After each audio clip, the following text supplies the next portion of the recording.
코로나 사태가 몰고 온 부작용 가운데 하나가 이웃 간 층간소음 갈등이 늘어난 건데요. 통영의 한 아파트 5층 현관. 사람들이 뒤엉켜 몸싸움합니다.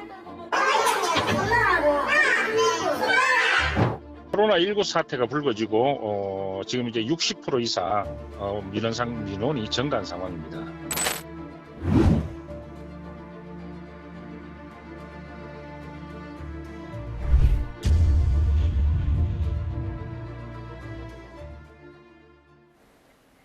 네, 사건의 눈. 오늘은 최근 우리 주변에서 끊임없이 발생하는 층간소음 갈등에 대해서 배철욱 변호사와 이야기 나눠보겠습니다. 어서 오십시오. 반갑습니다.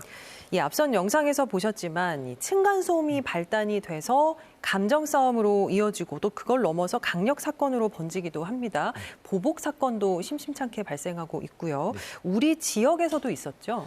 예, 최근 천안에서 그 층간소음으로 스트레스를 받던 40대 남성이 그 본인이 살고 있는 그 연립주택에 도시가스를 열고 예. 방화, 폭발을 시도하다가 기소되어 재판을 받은 사례가 있는데요. 징역 1년에 집행유예 2년을 선고받았습니다. 예. 사실은 층간소음으로 처벌을 받았다기보다는 층간소음을 원인으로 해서 그렇죠. 예, 이제 다른 죄를 범한 사례가 되겠습니다. 코로나19 영향으로 재택근무를 한다든지 이제 집에 머무는 그 시간이 늘면서 층간소음 관련 신고가 늘어났다고 하는데요. 실제로 얼마나 늘었나요? 그 층간소음을 관련한 해결센터 중에 유명한 데 중에 하나가 대표적인 데가 층간소음 이웃사이 센터라는 곳이 있는데요. 네. 그 센터에서 통계를 해보니 2020년에 4만 2천 건 정도의 민원이 접수되었다고 합니다. 예. 그런데 이게 작년에 비해서 그 전년에 비해서 60% 정도 증가했다고 하니까 예. 최근에 이제 코로나 상황과 맞물려서 집에 있는 시간이 오래되다 보니까 그런 관련 민원이 확실히 많이 발생하는 것 같습니다. 이게 60%면 상당히 큰 폭으로 증가를 한 건데요. 네. 이렇게 피해 신고가 크게 늘고 있는 상황인데 사실은 사람마다 느끼는 정도는 다르기는 할 거거든요. 네. 그러면 이제 어느 정도가 돼야 층간소음으로 인정이 되는지 층간소음 판단 기준이 있습니까? 예, 사실 그 국토부와 환경부가 공동으로 2014년에 규칙을 만들었습니다. 그게 공동주택 층간소음 규칙이라는 것인데요. 네. 여기서는 소음을 두 가지로 나누고 있습니다. 직접 충격 소음, 예. 그리고 공기 전달 소음입니다. 직접 충격 소음은 걷거나 뛰는 것이고요. 네네. 공기 전달은 뭐 TV나 음향기기 등을 통해서 나오는 소음인데요. 직접 충격의 소음 같은 경우는 1분 평균 43데시벨. 예. 그리고 공기 전달 소음의 경우는 5분간 45데시벨 이상이 되면 이 규칙에 따른 소음에 해당되는 것입니다. 이런 기준에 의해서 층간소음이 인정이 된다고 했을 때 네. 그러면 층간소음을 유발한 측에 대한 처벌은 어떻게 이루어지는지 궁금한데요. 현행법상 어떤 처벌 규정이 있습니까? 이게 공동주택관리법에서 아까 말씀드린 규칙을 네. 규정하고 있는 겁니다. 그런데 무엇이 층간소음인지는 규정하고 있긴 한데 그 처벌 규정은 존재하지 않습니다.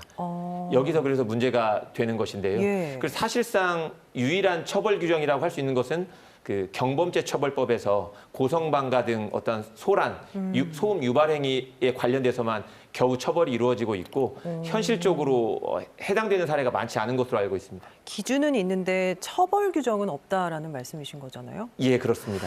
그러면 이제 또 보복성 이제 소음이라든지 어떤 보복에 관한 처벌은 어떻게 이루어지고 있나요? 근데 사실 그 위층에 사는 사람들은 처벌받기가 어렵습니다. 네. 왜냐하면 어떠한 처벌이 되려면 가해 행위가 있어야 되는데 그렇죠. 위층에 사는 사람의 행위가 고의성 있는 가해 행위인지 아니면 다소 부주의한 발걸음인지 판단하기가 애매모호한데 아래층 사는 사람의 경우는 항의성으로 보복 소음을 유발하면 예. 그것은 고의성이 인정이 되기가 쉽거든요. 그렇기 때문에 아래층에 있는 사람이 어떠한 대항하는 의미에서 항의하는 의미에서 소음을 유발하게 되면 그것은 오히려 그 불법 행위로 인정되기가 쉽습니다. 그렇군요.